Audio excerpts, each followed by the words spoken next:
सर्व पवित्र धर्मों के पवित्र शास्त्रों के आधार पर। परमात्मा कहते हैं, ना मेरा जन्म ना गर्भ बसेरा, मन बालक बन दिखलाया, काशी शहर नगर जल बिच डेरा, तहां जुलाए न पाया। 600 वर्ष पहले मालिक यही बोल कर गए थे। आंखों देखा गरीबदास जी यही बता रहे। शब्द संदेशा कहते हूँ भिन्न भिन्न भेद विचारे, इसको माया जानियो ये 9 अवतार। कृष्ण कन्हैया राम को ये जीव कहें अवतारे, हिरणाकुश नरसिंह है ये सब माया विस्तार। वो तो अचल अनूप है नूरी दे शरीरे, ये करता हो उतरे ये माया के रघुवीरे। जो यहाँ करता बन कर आए थे रामकृष्ण कहते माया के रघुवीर थे ये अमर नहीं है। धरता को करता कहें ये बड़ा अंदेशा मोहे, पारस पद बैठा नहीं तो जिसको कहिए लो। जब तक इस आत्मा को ये सत मंत्र और सार नाम ये कंप्लीट कोर्स रूपी पारस नहीं मिलता, इसका नहीं टच होता, तब तक तो इस आत्मा को ऐसा समझिए जैसे एक पारस पत्थर होता है। उस पारस पत्थर को कितने बड़े लोहे के जैसे गाटर पड़ा हो, उस गाटर के एक किनारे पर घिसा देना, उस सारे के सारे को सोना बना देती है। तो ये कहते जब तक इस आत्मा को ये कंप्लीट कोर्स सत मंत्र अधिकारी से प्राप्त होकर जब मिलता है तो ये पारस का काम करता है। और जब तक जिसको ये मंत्र नहीं मिले हैं वो चाहे कितना शक्तिशाली दिखा, कितना दृढ़ दिखा, जब तक जैसे लोहे को पारस नहीं टच हुआ तो लोहा ही है वो। तो तुमने किसे ये भगवान दिखे थे रामकृष्ण, इनको ये मंत्र प्राप्त ना होने से ये जीव के जीव ही थे, इनका मोक्ष नहीं हुआ। धरता को करता कहें ये बड़ा अंदेशा मोहे, पारस पद भेंटा नहीं जिसको कहिए लो। लोक अलोक दीप सब ये पूर्ण पद प्रकाश, धौल धरणी सब जावेंगे एक थिर रैसी आकाश। अब क्या बताते हैं, घट में शोक सिलसिला ये सूतक बड़ा अंधेरे, ये दम गिनती के दिए भाई फेर सके तो फेर। जैसे एक समय जब गरीबदास जी को समझाया करते थे किसी को, तो भक्त आकर कहते थे कि महाराज 100 टेंशन शरीर में दिन मन में रहती है, लड़की का विवाह करना है, वर्षा हुई नहीं, कुछ साधन हो नहीं रहा, बता कैसे भजन बनेगा। तो गरीबदास जी कहा करते भक्ति करोगे तो सारे काम होंगे। कहने लगे जी देखेंगे भक्ति फिर बात बनेगी। अब कहने का भाव ये है कि तुलसीदास जी कहते हैं तुलसी पिछले पाप से हरि चर्चा ना भावे, और जैसे जोर के बेगते भाई भूख विदा हो जा। किसी व्यक्ति को बुखार हो गया, वो मलेरिया, तो उसको रोटी जो प्रतिदिन खाया करता था स्वादिष्ट भोजन भी कड़वा लगा, जी पनीर रखा जाता, काजू किशमिश और संतरे सेब ये भी कड़वे लगते हैं। अब वो वस्तु पदार्थ कड़वे नहीं है, कड़वे उसके शरीर बुखार ने यानी ज्वर ने टेम्परेचर ने उसके बॉडी की व्यवस्था बिगाड़ दी, जिससे उसने मीठी वस्तु भी कड़वी लग रही है। इसी प्रकार जिन प्राणियों के ऊपर पाप कर्म का घना दबाव होता है, ये राम नाम के मनुखा दाख और सेब संतरे, यह तो घनी अच्छी चीज है, लेकिन उसको अच्छी नहीं लग रही, कत्ती स्वादिष्ट नहीं लगती, रुचि नहीं बनती। रागनी सुन लेगा, गाने सुन लेगा, कि तो नाच देख लेगा, कूदा उछल कर लेगा, राम नाम की कह देने का फिर देखूंगा। तो उसका कारण यह है कि उसके पाप कर्मों ने इतना डिस्टर्ब कर रखा है उसकी आत्मा को कि उसको अच्छा ही नहीं लगता। ऐसी कड़वी लगती है परमात्मा की वाणी जैसे उस रोगी को लगती है। उसका ट्रीटमेंट क्या है, कुनीन खानी पड़ेगी, कड़वी कड़वी फांकी मारनी पड़ेगी, ना चाहते हुए भी खानी पड़ेगी। और जब छुटकारा न तो मौत है, तो वो रोगी फिर ना चाहते हुए भी कड़वी औषधि खाता है कुनीन, और फिर स्वस्थ हो जाता जब देखा उसकी दशा। ऐसी भूख लगती है उसको कि सूखी रोटी हो ना, सब्जी ना हो घर पर, घर वाले के सब्जी बन जाए 10 मिनट हट जाए ना, सूखी दे दे। अब लगी भूख गजब की, और जब सब कुछ स्वादिष्ट बना के दे रहे थे वो भी नहीं सुहा रहा था। तो इस प्रकार कहते हैं कि जिस व्यक्ति को परमात्मा समझाने की, गरीबदास जी समझाने की चेष्टा किया करते थे, तो वो यूं कहा करता, जी बहुत काम है, फलाना काम है, ये करना है, वो करना है।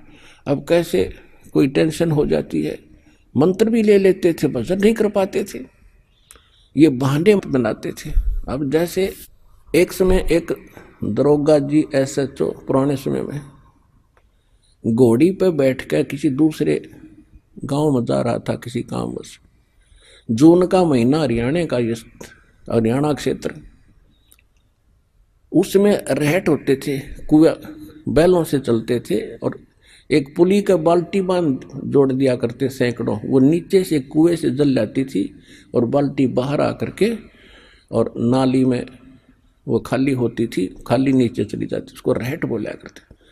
और वो बैलों से चलाया जाता था, तो जो वो कोल्लू बनाया जाता था वो भी चर चर करे, उसका लंबा एक पार्ट होया करे, लंबी लाठी लठ, वो भी चर चर करे। और वो जब वो रहट चालो वो पत्ती, वो बाल्टी भी चर चर खड़ खड़ करे।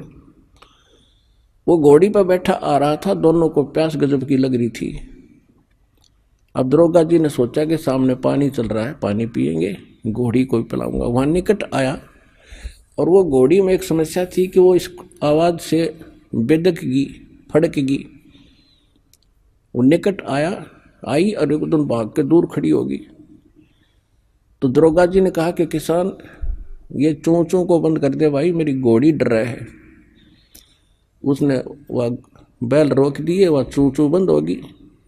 जब तक वो घोड़ी लेकर निकट आए, इतना पानी चला गया खेत में, वह खाली नाली थी, रेतीला जमीन थी, और साथ पीगी। तो दरोगा ने कहा भी पानी निकाल, उसने फिर शुरू कर दिया, और वो सारा चुर चो हुई, घोड़ी फिर भागी। उसने कहा रे इस चोंचो ना बंद कर, वो फिर रोक दिया बैल।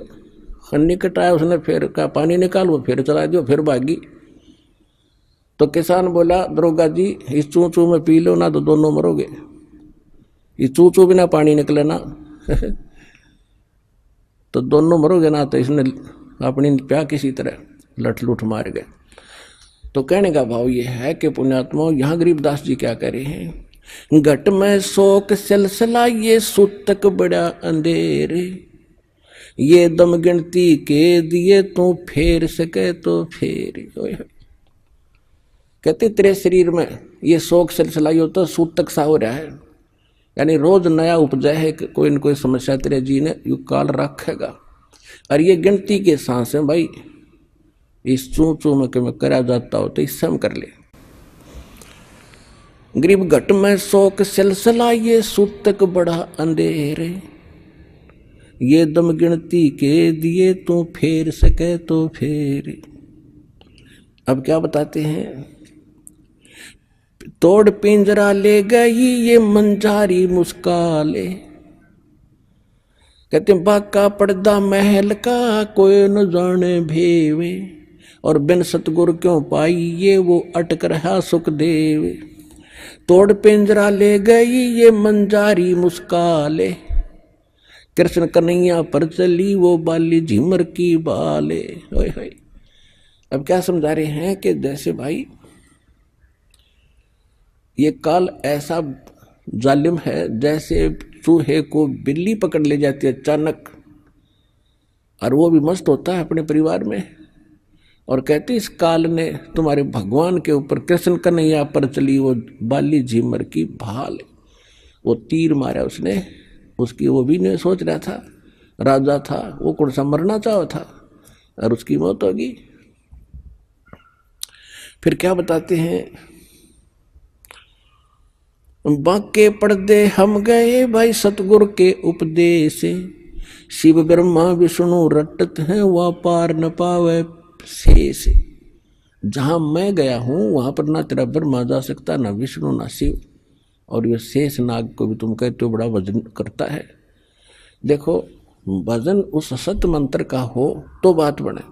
अब जैसे बबूल का बीज बो दिया किक्कर का, और बो दिया आम का, जान के किसी ने मिसगाइड कर दिया, बोला जिसने ना देखा था आम कि ये आम का बीज है, इसको बो, और सेवा की विधि सारी से सही बता दी, ऐसे रक्षा करना, जल डालते रहना, ये अंकुर होगा, फिर बड़ा होगा, फल लगेंगे।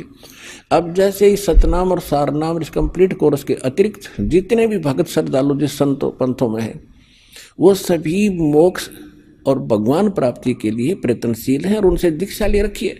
तो सभी ने वो मोक्ष मार्ग का मंत्र दे रखा है, और वो ये सोच रहे हैं कि हम जो बीज बो रहे हैं यानी आम का है, यानी मोक्ष मार्ग है। अब वो बो रहे हैं बबूल का बीज, अब वो कुछ दिनों के बाद जब पता चलेगा वो बड़ा हो लेगा, उसके आम नहीं लगेंगे, वो तो किक्कर कहता है सूल काटे लगेंगे। और आम का बीज बो के फिर उसके ऊपर पूरी श्रद्धा और उसी तरह सेवा करे, उसकी सिंचाई करे, तो आम के तो आम लगेंगे और बबूल का बबूला लगेंगे। तो कहने का भाव ये है कि जहाँ सतमंत्र नहीं है वो बबूल बीज के और आम की आशा में अपना जीवन नाश करे। और वो आम का बीज सतलोक आश्रम बरवाला जिला हिसार के अंदर है।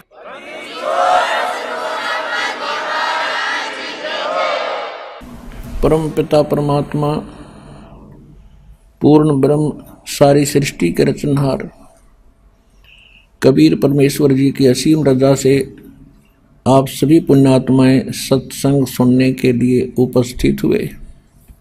वे सभी पुण्यात्माएं हैं जो परमात्मा के इन वचनों को किसी न किसी माध्यम से सुनते हैं, चाहे कोई वो सीडी सुनते हैं, डीवीडी सुनते हैं, या किसी टीवी चैनल पर सुनते हैं, या परमात्मा के इस सच्चे दरबार में सतलोक आश्रम बरवाला जिला हिसार में आकर के ये वचन सुनते हैं। वो बहुत ही पुण्यकर्मी प्राणी हैं और इस ज्ञान को सुनकर जो इसका अनुसरण करता है, इस ज्ञान को ग्रहण करके फिर इसके अनुसार वो कार्य क्रिया करता है, यानी दीक्षा लेता है, फिर आजीवन मर्यादा में रह के भक्ति करता है, तो वो विशेष पुण्यकर्मी प्राणी होते हैं। गुरुपद सेवै बिरला कोई, जापै कृपा साहेब की होई। गुरु जी की पद माने पद्धति, गुरु जी के द्वारा, सतगुरु के द्वारा बताई गई पद्धति यानी पूजा की विधि के अनुसार जो साधना करते हैं वो परमेश्वर के विशेष कृपा पात्र होते हैं। जो सत्संग सुनते हैं वो भी पुण्यात्मा होती हैं, और सत्संग सुन के जो तड़फ उठती हैं, तिलमिला जाती हैं दीक्षा प्राप्त करने के लिए और परमात्मा पाने के लिए, और वो दीक्षा ग्रहण करके आजीवन मर्यादा में रह के ये सफलता प्राप्त कर लेते हैं, उनके ऊपर परमात्मा की विशेष रजा होती है। आप जी उन विशेष कृपा पात्रों में से हैं जिनके ऊपर परमात्मा ने विशेष रजा बख्शी है। इतनी सर्दी के अंदर और कहां कहां से कितने लंबे सफर को तय करके आप छोटे छोटे बच्चों को साथ लेकर इस दरबार में पहुंचे हो, आपके ऊपर परमात्मा घना प्रसन्न है। अपने आप ही आपको प्रेरणा करता है, आप ही आपकी व्यवस्था करते हैं। किसी के पास कोई भी चीज का अभाव है, धन नहीं है, वो व्यवस्था भी परमात्मा परमेश्वर कबीर जी कहीं ना कहीं से आपको वो व्यवस्था करते हैं और फिर प्रेरित करते हैं और फिर यहाँ लाते हैं, नाम दिलाते हैं करे करावे साइया, मन में लहर उठा, दादू सज्जर जीव के वो आप बगल हो जा। सत्संग में आने से प्राणी को ये ज्ञान दिया जाता है,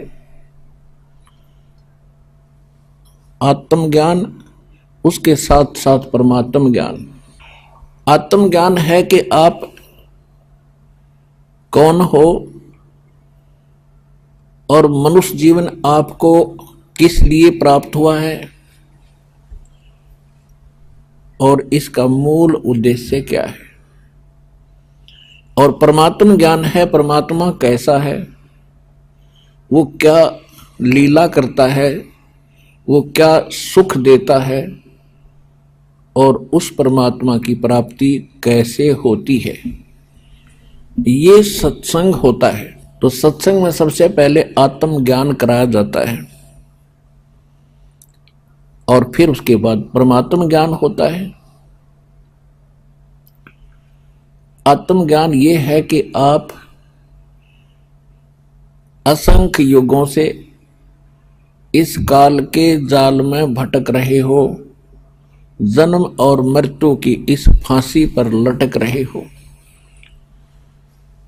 जब तक आपकी जन्म और मृत्यु समाप्त नहीं होगी आप सुखी नहीं हो सकते, चाहे सारी पृथ्वी का राज्य भी आपको प्राप्त हो जाए।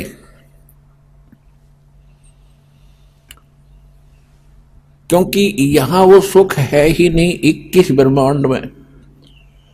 जैसे नमक की बोरी में और बूरा का टेस्ट आ ही नहीं सकता, ये 21 ब्रह्मांड नमक की बोरी है, बूरा से मिलती जुलती हैं, सेम कलर है, सेम बोरी है, उनका आकार सेम है, लेकिन वो टेस्ट नहीं हो सकता जो बूरा में टेस्ट है। वो सतलोक के अंदर वो सुख है जिसकी खोज हम यहां कर रहे हैं, इस नमक के बोरे में। ये सपने में भी ना सोचना कि आप यहां सुखी हो सकते हो। इन व्यवस्थाओं को पाकर कोई निर्धन सोचता है धनवान हो जाऊं, घना सुखी हो जाऊंगा। धनवान स्वप्न में भी सुखी नहीं है। यहां पर आज किसी के पास मान लीजिए पूर्व संस्कार से कोई संपत्ति अच्छी है, अरबपति है, करोड़पति है, उसकी मृत्यु हो जाती है, फिर क्या है, वो गधापति है, फिर गधा बनकर घूम रहा होगा वहां कुर्डियों पर। तो ये आत्मज्ञान है। तीन लोक का राज जीव को जय कोई देवे, लाख बधाई क्या करे जो नहीं नाम से दे। तीन लोक का राज जीव को जय कोई दे, लाख बधाई क्या करे जो नहीं नाम से दे। कहने का भाव ये है, परमात्मा सूक्ष्म वेद में बताते हैं कि ठीक है, अपने संस्कारवश चाहे कोई गरीब है, अमीर है, ताकतवर है, बलवान है या निर्बल है, निर्धन है, परमात्मा की भक्ति सबको करनी होगी। और जिसके पास भक्ति नहीं है वो चाहे तीन लोक का भी पति बन जावे, स्वामी बन जावे, कहते हैं क्या बधाई दे रहे उसको, वो तो अंत में दुर्गति को प्राप्त होगा। और एक निर्धन कंगाल भक्ति कर रहा है और वो उस पूरी पृथ्वी और तीन लोक के स्वामी से भी ज्यादा महत्वपूर्ण है, ज्यादा वो कीमत का व्यक्ति है।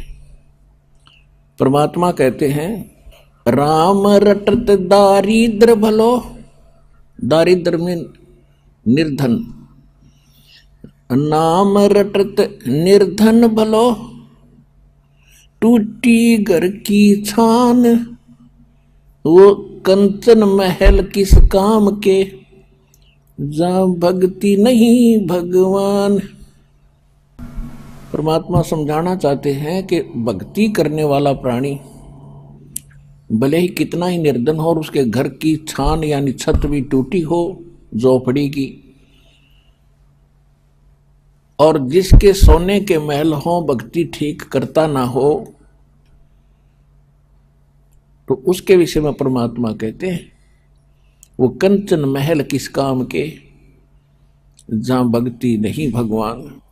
परमात्मा कैसा है, कैसे मिलता है और वो कहाँ रहता है और कैसी लीला करता है, तो इतनी सी बात होती है सत्संग के अंदर। और इनका विस्तार बहुत ज्यादा बताना पड़ता है क्योंकि अज्ञान घना हो गया। वेद स्वयं बताते हैं कि परमात्मा स्वयं आते हैं सतलोक से चलकर और अपनी महिमा का ज्ञान और अपने पाने की विधि स्वयं ही बताते हैं, क्योंकि अध्यात्म मार्ग परमात्मा का होता है और परमात्मा ही बता सकता है। अन्य कोई किसी प्रकार से कोई साधना साधक करके अनुभव करने की चेष्टा करता है तो इनकम्प्लीट ही रहता है, क्योंकि यहाँ का भगवान जो है, जो यहाँ का स्वामी है, ये काल भगवान, ये नहीं चाहता कि यहाँ मेरे जाल में फंसे हुए प्राणियों को उस पूर्ण परमात्मा की जानकारी हो जाए और उसके पाने की विधि प्राप्त तो बिल्कुल नहीं होने देता, जिसके परिणाम स्वरूप आप देख रहे हो विश्व में कहीं पर भी सत साधना नहीं है, सत भक्ति नहीं है। इस सतलोक आश्रम बरवाला जिला हिसार ने छोड़ के पूरे विश्व में अब प्रथम बार कोई व्यक्ति ये बात सुनता है तो वो उसके ये बात अच्छी सी नहीं लगती, उसके गले उतरे नहीं। और जिस समय ये प्रमाण देखोगे सदग्रंथों के अंदर गूढ़ रहस्यों को स्वयं आंखों से देखकर जानोगे, फिर आप सहर्ष स्वीकार करोगे कि सचमुच इस विश्व में सत भक्ति किसी के पास नहीं है और सत साधना शास्त्र अनुकूल भक्ति के बिना जीव मुक्त नहीं हो सकता। अब जैसे किसी ने जंडी काटनी हो, एक पेड़ होता जंडी, और उसके काटने का तरीका क्या होता है, एक कुहाड़ा होता है, कुहाड़ी पन्नी लोहे से बनी हुई, और फिर आरी होती है लोहे के दांतों वाली। उसके स्थान पर यदि कोई काठ का हथौड़ा लेकर और उससे काटने का प्रयत्न करे तो कभी नहीं काट सकता।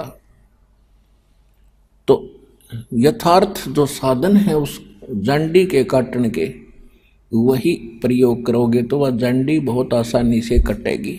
ठीक इसी प्रकार ये जन्म मरण का रोग रूपी जंडी हमारे जामगी, इसको काटने के लिए वो शास्त्र अनुकूल साधना का प्रयोग करना पड़ेगा, और जो इस दास के अतिरिक्त विश्व में किसी के पास नहीं है वर्तमान में।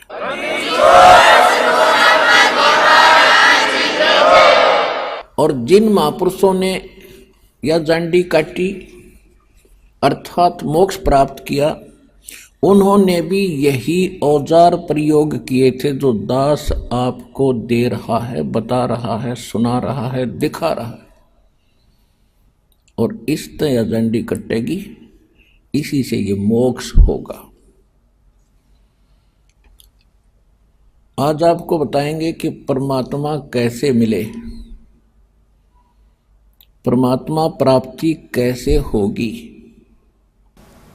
उसके लिए आपको प्रमाण भी देंगे और साथ में सत्संग भी सुनाएंगे। किस पुण्यात्मा को मोक्ष प्राप्त हुआ, उन्होंने कौन सी साधना की, और उनका हमारे सदग्रंथों में भी कहीं प्रमाण है कि नहीं। हमारे सदग्रंथों में प्रमाण मिल जावे वो होगी शास्त्र अनुकूल साधना, और उसी साधना को उन महापुरुषों ने किया हो जिनको मोक्ष प्राप्त हुआ, तो शंका का कति नाश हो जाता है। फिर बिल्कुल निसंशय होकर के ये जीव भक्ति कर सकता है। सबसे पहले हमने अपने सदग्रंथों में से चुनना होगा, जानना होगा कि वो सदग्रंथ कौन से हैं जिनको हम ऑथेंटिक मान सकते हैं, जिनको हम आधार मानकर भक्ति कर सकते हैं। वो प्रमाणित सदग्रंथ कौन कौन से हैं उनकी जानकारी पहले देते हैं। एक नंबर पे जो ज्ञान है, जो सदग्रंथ है, वो सूक्ष्म वेद है। सूक्ष्म वेद जिसको तत्व ज्ञान भी कहते हैं। श्रीमद् भगवत गीता अध्याय नंबर 4 के श्लोक नंबर 32 में कहा कि अर्जुन, जो अभी मैंने इसी चौथे अध्याय के 25 से लेकर 30 मंत्र तक जो जानकारी आपको बताई है कि कोई तो देवताओं की पूजा करता है, कोई केवल स्वाध्याय करता है, और कोई हठ योग करता है, घोर तप तपता है, कोई घोर अहिंसावादी व्रत रखता है, जैसे मुंह पर पट्टी बांध कर नंगे पैरों घूमता है, और कोई केवल योग अभ्यास ही करता है। और सभी के सभी अपनी इस साधना को पाप नाशक जानते हैं। पाप नाशक यानी मोक्षदायक। पाप नष्ट होंगे तभी हम मुक्ति पा सकते हैं। कर्मों के बंधन से हम यहाँ जकड़े पड़े हैं। यदि उन साधकों को ये पता चल जावे कि ये शास्त्र अनुकूल साधना नहीं है तो वो त्याग देंगे। उनको पता नहीं है तभी तो अपनी अपनी साधनाओं को सब श्रेष्ठ मानकर कर रहे हैं। चाहे कोई मंगलवार का व्रत रख रहा है, चाहे कोई शुक्रवार का, चाहे कोई किसी देव को पूज रहा है या भैरव भूत बतालों को पूज रहे हैं, सभी के सभी अपनी साधनाओं को वो सत्य मान रहे हैं। तो यहाँ गीता अध्याय नंबर 4 के श्लोक 32 में गीता ज्ञानदाता कहता है कि इन धार्मिक यज्ञों की, यज्ञ माने धार्मिक अनुष्ठानों की जानकारी विस्तार के साथ सच्चिदानंद घन ब्रह्म की वाणी में लिखी गई है। सच्चिदानंद घन ब्रह्म की वाणी में विस्तार के साथ कही गई है और वो परमात्मा द्वारा अपने मुख कमल से बोली जाती है। वो तत्व ज्ञान कहलाता है, उसको सूक्ष्म वेद कहते हैं। चौथे अध्याय के 34वें श्लोक में गीता ज्ञानदाता कहता है कि उस तत्व ज्ञान को मैं नहीं जानता, उसके लिए किसी तत्वदर्शी संत की खोज करो और उनको दंडवत प्रणाम करने से, कपट छोड़ के उनकी विनम्रता से प्रसन्न करने से और सेवा करने से वो तत्वदर्शी संत उस तत्व ज्ञान का उपदेश करेंगे। तो गीता ज्ञानदाता ने स्पष्ट कर दिया कि जो गीता में मैं ज्ञान आपको अध्यात्म ज्ञान बता रहा हूं ये कंप्लीट नहीं है, ये संपूर्ण नहीं है, इसमें वो तत्व ज्ञान नहीं है, वो सूक्ष्म वेद नहीं है। लेकिन ये भी नहीं कह सकते कि ये श्रीमद् भगवत गीता का ज्ञान गलत है। श्रीमद् भगवत गीता का ज्ञान कौन सा ज्ञान है? चारों वेदों का निष्कर्ष है, चारों वेदों का निष्कर्ष है। ये शॉर्ट में, संक्षिप्त में बहुत कुछ गहरा ज्ञान है। और इसके साथ साथ इस काल भगवान ने इसमें थोड़ी सी अटकल अपने मत प्रवेश करके गड़बड़ी की है, लेकिन वो वेदों से उसकी जांच करके हम इसके मत को रिजेक्ट कर देंगे। उदाहरण के तौर पे गीता ज्ञानदाता गीता अध्याय नंबर 3 के श्लोक नंबर 6, 7, 8 और 9 में ये कहता है कि अर्जुन, यदि तू कर्म सन्यासी हो गया, काम छोड़ के और एक स्थान पर बैठ कर हठ योग करेगा तो तेरा निर्वाह कैसे होगा? यानी कर्म सन्यासी मत बन, कर्म योगी बन, यानी काम करते करते भक्ति कर। ये तो है वेद ज्ञान। फिर इसने छठे अध्याय के 10 से लेकर 15 तक अपना मत बताया है। 10 से लेकर 15 तक अपना मत बताया है कि एकांत स्थान पर बैठ जा, नीचे थोड़ा सा घास फूस बिछा, उसके ऊपर मृगशाला बिछा, ना ज्यादा आसन ऊंचा हो ना नीचा हो, अपने नाक के अग्रभाग पर देखता रहे, ऐसे साधना कर।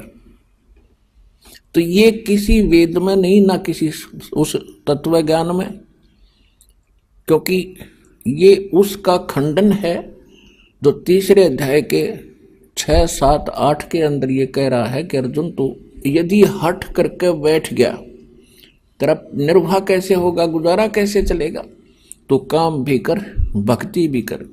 8वें अध्याय के 5 और 7 श्लोक में यह स्पष्ट करता है कि अर्जुन तू युद्ध भी कर, मेरी भक्ति भी कर। यही यजुर्वेद अध्याय नंबर 40 के मंत्र नंबर 15 में है कि अर्जुन, उसमें कहा है कि ओम कर्तु समर किलवे समर और कर्तुम समर। ओम नाम का जाप काम करते करते सिमरण करो, विशेष कसक के साथ सिमरण करो, मनुष्य जीवन का मूल कर्तव्य जान के ओम का सिमरण करो। ये तो है ओम यानी ब्रह्म तक की साधना का वर्णन है उसके अंदर वेदों और गीता। और यही गीता अध्याय नंबर 8 के श्लोक नंबर 13 में कहा है कि ओम इति एकाक्षरम ब्रह्म विवहारण माम अनुसमरण ये पर्याति तजन देहम सयाति परमाम गतिम।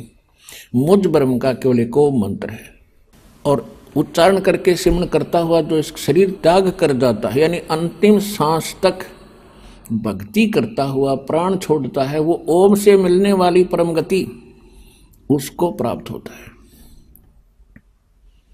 ओम से मिलने वाली परम गति कौन सी है? ब्रह्मलोक प्राप्ति होती है, क्योंकि ये ब्रह्म का मंत्र है। 8वें अध्याय के 16वें श्लोक में स्पष्ट किया है कि ब्रह्मलोक में गए हुए प्राणी भी जन्म मृत्यु में ही रहते हैं, पुनरावृत्ति के अंदर।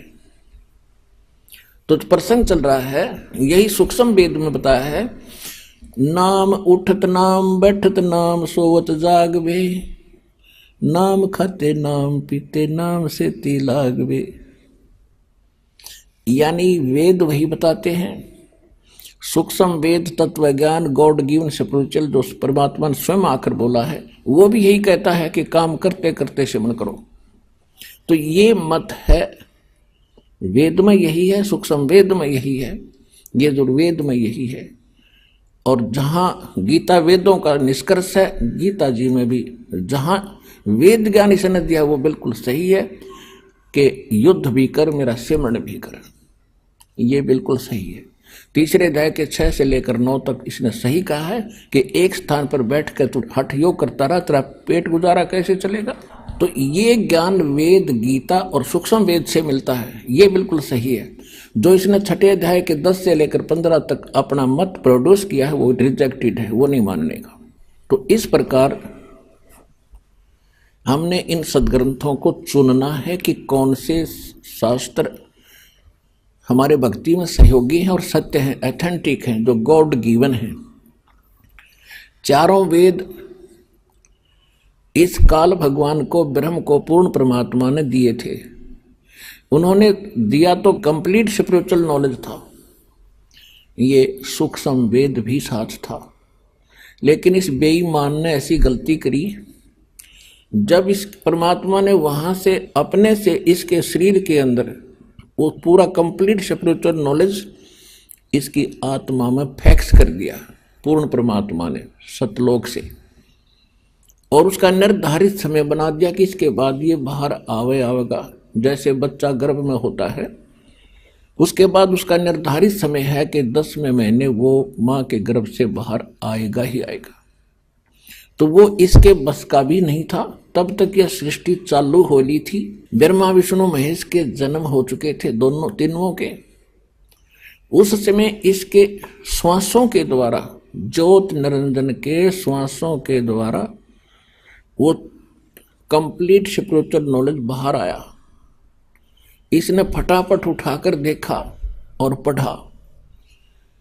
इसने क्या देखा कि इसमें तो उस परमात्मा का बहुत गूढ़ रहस्य है, तो उस पोर्शन का इसने जल्दी जल्दी में नाश कर दिया, खत्म कर दिया।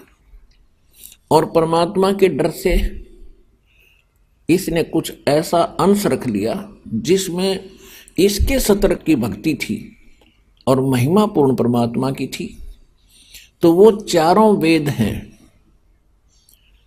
ब्रह्मा विष्णु शिव जी ने फिर जब ये सागर मंथन किया प्रथम बार, तो काल ने उनको समुद्र में छुपा दिया।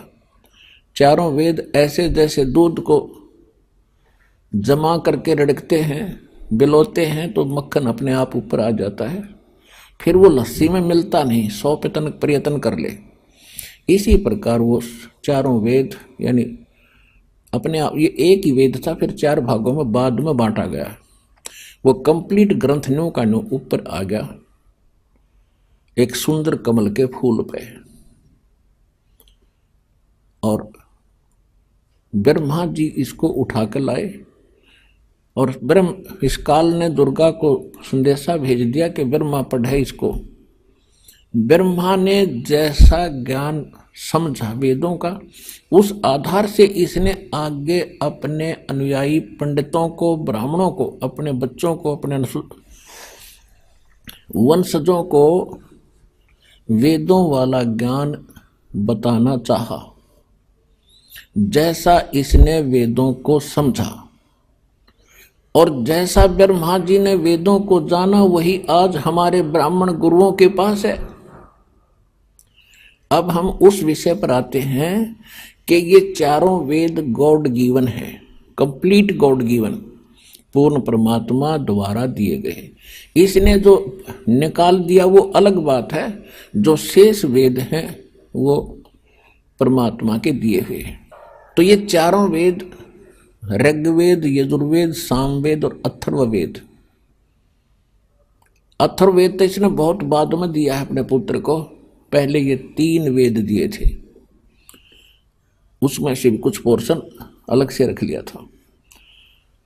तो कहने का भाव ये है कि ये चारों वेद गॉड गिवन है और श्रीमद् भगवत गीता के अंदर इसने वेद ज्ञान दिया है, बोला है श्री कृष्ण जी में प्रवेश करके। तो जो वेदों से मेल खाता है श्रीमद् भगवत गीता का ज्ञान, वो सही है, और वही सूक्ष्म वेद से भी यदि मेल खाता है तो सही है। और जो इनसे मेल नहीं खाता है, गीता में जो इसका अपना ज्ञान है वो इसके घर का है, वो हमने नहीं मानना है। दूसरा उदाहरण ये है कि गीता अध्याय नंबर 2 के श्लोक नंबर 37 और 38 में, अब 37 में तो कहता है कि अर्जुन तेरे दोनों हाथों में लड्डू हैं, यदि तू युद्ध में मारा गया तो स्वर्ग प्राप्ति होगी, और यदि विजयी हुआ तो पृथ्वी का राज भोगेगा। और फिर क्या कहता है कि युद्ध कर अर्जुन, किसी लाभ हानि को छोड़ भूल के, और निष्काम भाव से युद्ध करे। कोई बात हुई? पहले तो ये कह रहा है कि तेरे दोनों हाथों में लड्डू, मर गया तो स्वर्ग में जाओगा, जीत गया तो राज भोगेगा। अब लालच तो आप बता रहे हैं, और फिर नुका सब लालच छोड़ कर युद्ध कर। ये इसका डुप्लीकेट ज्ञान है, इस काल का दिया हुआ युद्ध कराने के लिए बकवाद है यार। देखिएगा, अब देखिएगा श्रीमद् भगवत गीता, ये है श्रीमद् भगवत गीता, गीता प्रेस गोरखपुर से प्रकाशित है।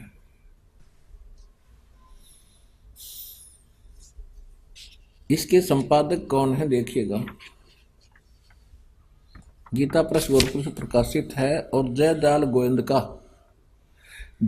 गोविंद का इसके अनुवादक है। अब पहले आपको दूसरा अध्याय का 37 और 38 दिखाते हैं। ये देखिएगा, अध्याय नंबर 2 और श्लोक नंबर 37। या तो तू युद्ध में मारा जाकर स्वर्ग को प्राप्त होगा, अथवा संग्राम में जीतकर पृथ्वी का राज भोगेगा। इस कारण से अर्जुन युद्ध के लिए निश्चय करके उत्तिष्ठ खड़ा हो जा। और फिर क्या कहे देखिए, काल भगवान का जाल, कहते हैं जय पराजय, लाभ हानि और सुख दुख को समान समझकर उसके बाद युद्ध के लिए तैयार हो जा। इस प्रकार युद्ध करने से तू पाप को नहीं प्राप्त होगा। बताओ ये कोई ज्ञान है? लाभ हानि और जय पराजय को भूल ले। लाभ हानि छोड़ के बेमतलब कौन लठमठा होगा? इसका अर्थ तो ये हो गया कि किसी का शर्म मारा लठ, अन्यों कहते मैं तो बगैर लाभ हानि के और निष्काम भाव से लड़ रहा हूं तेरे साथ में, आ जा। कोई तो कोया ये। और ऊपर कह रहा है कि युद्ध में मारा गया तो स्वर्ग जाएगा और जीत गया तो पृथ्वी का राज भोगेगा, इसलिए लठ था। तो ये है इसकी बकवाद युद्ध कराने के लिए, ये हमने स्वीकार नहीं करनी जो श्रीमद् भगवत गीता में। अब आपको दिखाते हैं अध्याय नंबर 3 का श्लोक नंबर 6, 7, 8। ये देखिएगा, अध्याय नंबर 3 है ये, तृतीय अध्याय। इसमें प्रथम श्लोक में क्या कहा है, प्रथम से देख लेते हैं कि हे जनार्दन, यदि आपको कर्म की अपेक्षा ज्ञान श्रेष्ठ मान्य है तो फिर हे केशव मुझे भयंकर कर्म में क्यों लगाते हो, मुझसे युद्ध क्यों करा रहे हो। फिर यहाँ अर्जुन पूछ रहा है कि आपके ये दोगली सी बातें मुझे अच्छी नहीं लग रही। मिले हुए से वचनों से, यानी दोगले, कहीं जो है विरोधाभास आपके वचनों में आभास हो रहा है, तो ये मिले जुले से वचनों से मेरी बुद्धि को मानो मोहित कर रहे हैं। इसलिए उस एक बात को निश्चय करके कहिए जिससे मैं कल्याण को प्राप्त हो जाऊं। अब तीसरे में क्या कहा है, हे निष्पाप, ये भगवान बोला है, ये इतने को भगवान श्री कृष्ण महाराज बोले, इतनी अकल थी, यो काल बोल रहा है इसमें। हे निष्पाप, इस लोक में 2 प्रकार की निष्ठा मेरे द्वारा पहले कही गई है, और उनमें सांख्य योगियों की निष्ठा तो ज्ञान योग से और योगियों की निष्ठा कर्म योग से होती है। फिर क्या कहता है, मनुष्य ने तो कर्मों का आरंभ किए बिना निष्कर्मता को, यानी ये तो अपनी सोच है, प्राप्त होता, और न कर्मों के केवल त्याग मात्र से सिद्धि यानी सांख्य निष्ठा को प्राप्त होता है। आगे फिर कहता, निसंदेह कोई भी मनुष्य किसी भी काल में क्षण मात्र भी बिना कर्म किए नहीं रहता, क्योंकि सारा मनुष्य समुदाय प्रकृति जनित गुणों द्वारा परवश हुआ कर्म करने के लिए बाध्य किया जाता है। 6 में, जो मूढ़मती मनुष्य समस्त इंद्रियों को हठपूर्वक ऊपर से रोककर मन से उन इंद्रियों के विषयों का चिंतन करता रहता हुआ मिथ्याचारी और दंभी कहा जाता है। फिर 7वें में क्या कहा है, किंतु हे अर्जुन, जो पुरुष मन से इंद्रियों को वश में करके अनासक्त हुआ समस्त इंद्रियों द्वारा कर्म योग का आचरण करता है वही श्रेष्ठ है। यानी तो हट करके बैठ गया तो बाहर से तो दिखाई देगा भक्ति कर रहा है, समाधि लगाने की चेष्टा कर रहा है, लेकिन ये मन किसी समय भी कोई ना कोई सोचे बिना ये रहता नहीं। अब इसके लिए कहा कि तू काम भी कर, भक्ति भी कर, इस कर्म इंद्रियों को लगाए रख, काम भी कर और भक्ति भी कर। ये देखिए, अब कहते हैं जो इन कर्म इंद्रियों को जो रोक कर चिंतन करता है और वो मिथ्याचारी और दंभी यानी पाखंडी कहा जाता है कि कोई हट करके बैठता है, जैसे 2.5 घंटे सुबह 2.5 घंटे शाम, ये राधा स्वामी वाले और अन्य तकरीबन यह गुट्टी पे हुए सब ने, कहते ये पाखंडी लोग हैं, दंभी हैं, ये साधना नहीं है भक्ति करने की। देखना 7वें में स्पष्ट कर दिया है कि किंतु अर्जुन, जो पुरुष मन से इंद्रियों को वश में करके और अनासक्त हुआ समस्त इंद्रियों द्वारा कर्म योग का आचरण करता है, वही श्रेष्ठ है। यानी कर्म योग माने काम भी करता है और भक्ति भी करता है, वो श्रेष्ठ है। आगे देखो, अब तीसरे अध्याय के 8वें श्लोक में क्या कहा है? 8वें श्लोक में, तू शास्त्र विहित कर्तव्य कर्म कर। शास्त्र विहित माने शास्त्रों में वर्णित वो साधना कर्तव्य कर्म कर जो कर्ण योग्य हैं क्रियाएं। क्योंकि कर्म ना करने की अपेक्षा है, यानी एक स्थान पर बैठ के हठ योग करने की अपेक्षा कर्म करना श्रेष्ठ है। तथा कर्म न करने से तेरा शरीर निर्वाह, गुजारा भी तो नहीं सिद्ध होगा। हो गया सिद्ध? इस 8वें श्लोक में बिल्कुल स्पष्ट कर दिया है कि काम भी कर, यदि हठ और शास्त्र अनुकूल साधना कर, और यदि काम छोड़ कर हठ योग करके बैठ गया, तेरा पेट कैसे भरेगा? ये है वेद ज्ञान। और देखो 9वें में क्या कहा है? इसमें कहा कि ज्ञान यज्ञ के निमित्त किए जाने वाले कर्मों से अतिरिक्त, यानी यज्ञ माने धार्मिक अनुष्ठान भक्ति कर्म के अतिरिक्त किए जाने वाले कर्म अतिरिक्त दूसरे कर्मों में लगा हुआ ही यह मनुष्य समुदाय कर्मों से बंधता है। इसलिए अर्जुन आसक्ति से रहित होकर उस ज्ञान के निमित्त, तदार्थ मान उस ज्ञान के नहीं, उस परमात्मा पाने के निमित्त कर्तव्य कर्म कर। अब ये तो है वेद ज्ञान, क्योंकि सूक्ष्म वेद और यजुर्वेद ये दोनों प्रमाणित करते हैं कि नाम उठत नाम बैठत नाम सोवत जागवे, नाम खाते नाम पीते नाम से ती लागवे। सूक्ष्म वेद। यजुर्वेद कहता है 40वें अध्याय का 15वां मंत्र, ये देखिएगा। यजुर्वेद, ये देखिएगा यजुर्वेद, ये कहाँ से प्रकाशित है? प्रकाशक है सार्वदेशिक आर्य प्रतिनिधि सभा 2/5 महर्षि दान भवन रामलीला मैदान नई दिल्ली से। और यजुर्वेद आर्य भाषा महर्षि द्वान सरस्वती द्वारा इसका अनुवाद किया गया है और ये यहाँ से मुद्रित है। अब हम इसके 40वें अध्याय में चलते हैं।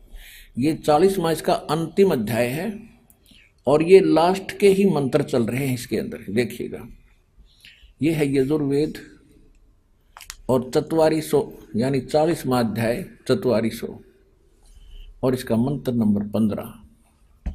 हम संस्कृत भी पढ़ लेंगे जोड़ जाड़ का, हिंदी तो आवे अपन है, यह देवनागरी लिपि है।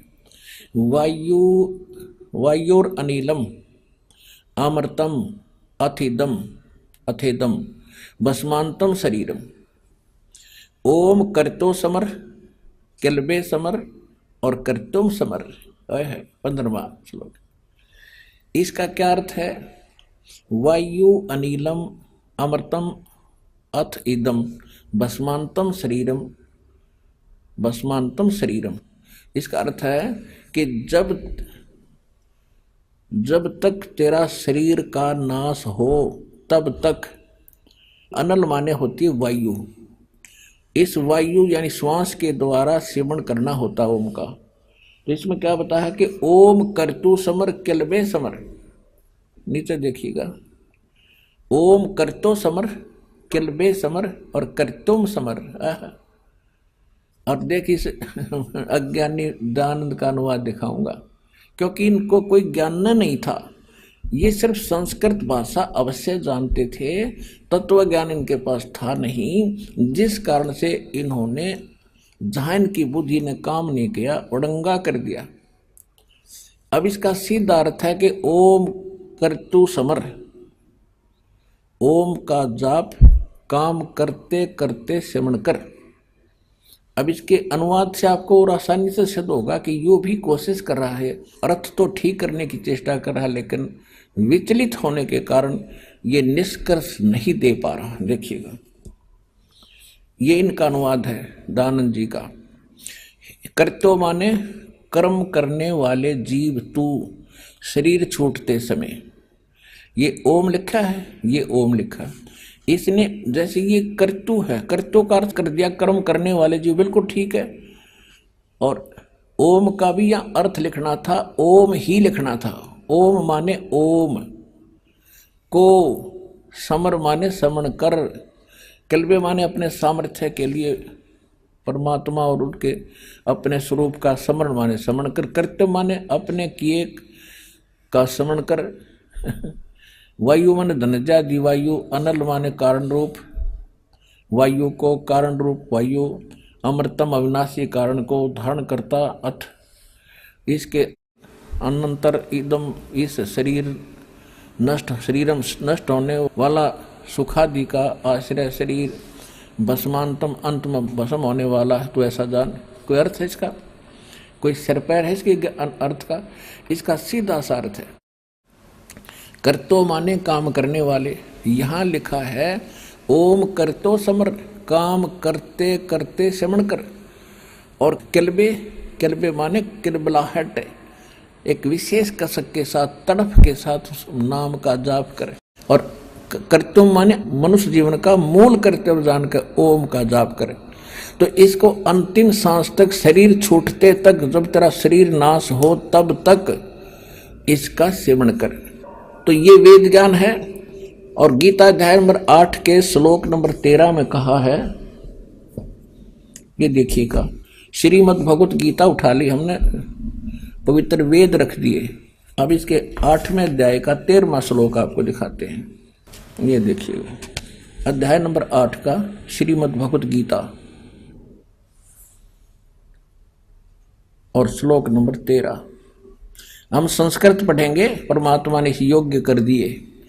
ओम इति एकाक्षरम ब्रह्म व्यवहारन माम अनुसमरन, ये प्रयाति तजंदेहम स याति परमाम गतिम।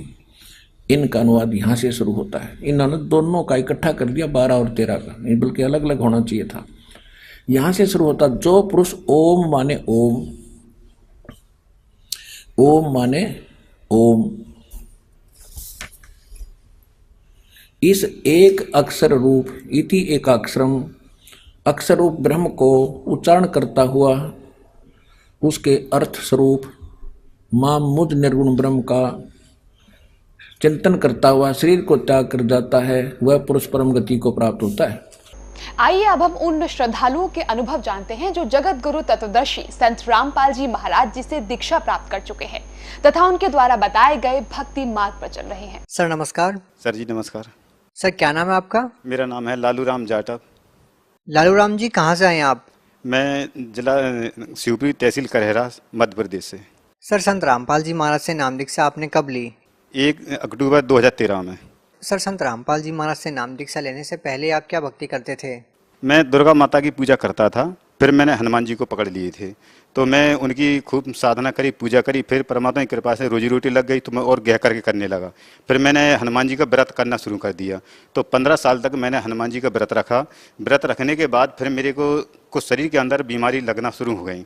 तो मुझे पहले बवासीर भी हो गया था और मेरा मतलब क्या कहते हैं 2-2 3-3 दिन खाना खाता था और मतलब मैं लेटरिन नहीं जाता था और पेट मेरा बिल्कुल मुलायम रहता था और ना मुझे कोई दर्द होता था, कुछ नहीं, लेकिन मुझे चिंता अंदर से रहती थी।